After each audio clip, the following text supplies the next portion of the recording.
Should we be consuming snow?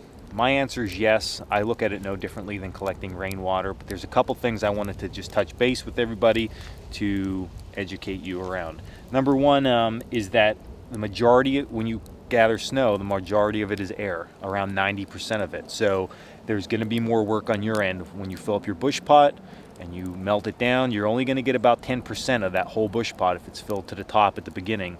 Only about 10% of that is going to be water. So it requires more upkeep on your end to constantly keep replenishing that snow until you fill that bush pot up. So it's a longer process. When collecting it, you want to look around to make sure that there's no kind of debris or anything on the snow that you're collecting. So if it's a very fresh snow, I say just scoop it up as long as there's nothing on top of it. If it's a couple days old or it's throughout the season, there's normally a crusty layer on top. If you break through that and bust that away, the snow underneath is normally clean. So you can scoop that up, put it inside your pot, and you're good to go.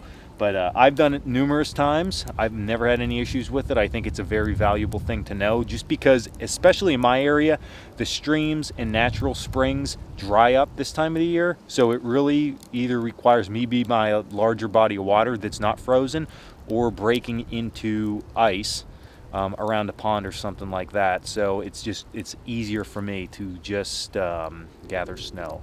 So think about it. You make your decision. This was Dan Walker, Coalcracker Bushcraft. Stay in the woods.